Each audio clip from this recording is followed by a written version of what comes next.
I want to mention Chris Nevin, mayor of Hampstead, had put his dad into hospice maybe a week ago, and on Tuesday he passed, and there should be an obituary out today, but and I know I've lost Rhonda and I have lost all four parents, and it's tough. It's tough whenever you're never ready. You know, I don't care what you plan, what you do, you're never ready. So I just wanted to mention that, and thank you for the comment on our veteran coming back. That was awesome. And I'll skip the ARC and Arts Council and some other things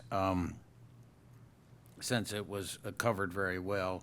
I did go to a ribbon cutting at the Cornerstone Agency in Manchester, right next to Sheets. They've done a great job with that building. They've been in Hampstead, I think, working out of their home possibly, and they moved to an office in Manchester, and they've done great work there. And it's a great couple working hard, and I was glad I got to go. Went to cabinet, and that's always good. It's always nice seeing all of our directors giving reports to each other. It was great discussion. Over the last 2 weeks, I've gone to the Lippy Brothers company party and the Dell Brothers company party, and I think you have a photo of me with oh, there we go, a photo with more important people than I, with ex-Commissioner Dell, who's 100 years old and still better physical shape than I am. But it was great talking to him, and he was 12 years, probably, At least 12.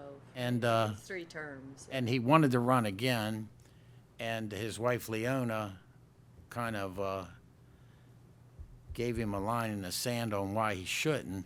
So he told me sitting there, he goes, "Yeah, I talked you into running for this job." I said, "Yes, but Leona told me not to." So I had very mixed feelings. He just laughed at me. He remembers, but a great guy. And Lippy Brothers, Dell Brothers, great farming families, and it was great to be there. Yesterday I went to Tall's, Bless you. which is a crab feed down in Chrisfield, and it's great to see the different people there. It's a fun event. Chrisfield is so flat. Everybody prays for no rain because you almost need boots to walk around if it rains because the water just lays there. But it didn't while we were there. Got to see a lot of people from different counties, some people from Carroll County, and it's just great discussion. We enjoy eating crabs and clams and everything else they have, but it's also great time for discussions. This afternoon we have our Carroll County Public School meeting with them at their office at 1:30. Yes. At 1:30. A couple people have told me it was at 1, but it's at 1:30. We alternate locations, so it's at their office, and it's open to the public, but probably no public comment. So I encourage anybody that wants to be there to come there. And I got to meet, I was invited to go to Jeff Sprinkle's house, which that's where we're in, on Monday. The Sprinkle family was there, the Shipley family was there, the Balker family was there, and they're all intertwined. Sean Davis from Boys and Girls Club, if you would look out that window, you'd see the tip of his house across the field, and the MPRP has decided they want to run the power line about halfway between those two houses. Governor Moore came up and talked to the family, and Sheriff DeWeese was there. You can kind of see him on the right in the first picture, and I was there. To everybody's credit, we didn't say a whole lot, but the family members did talk about how it disrupts their way of life. You know, some of them have 4 or 5 generations have been there, and it's a disruption. I haven't seen a lot of press release or info out since then, but he did tell them that he's going to fight this. And then after we spent about an hour in the house talking, a couple of the family members and his staff and Governor Moore did a ride across the field. They showed him where the power lines are going and what all they do. And it's interesting. They talked about the disruption to farmer and to farms, and I had forgot to mention Dave Bullinger was there.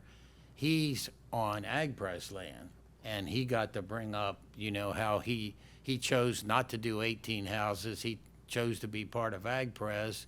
He wouldn't be allowed to do this, but they can just disrupt him and run across him. So it was a very mixed, good conversation, and then the other part,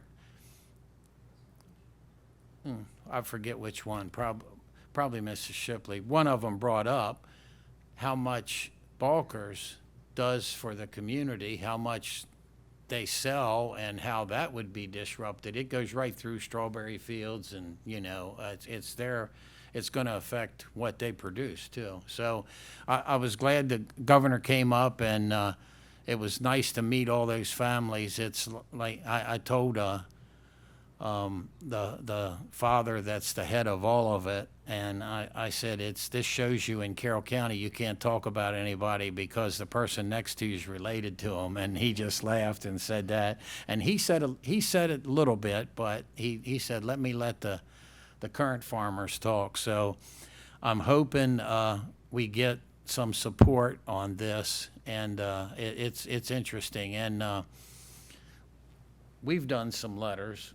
We've objected to them not using Miss Utility, and we've done some letters, and all of us have strongly fought this since we first heard about it. So, and that's enough for today. I've bored you enough. Thank you.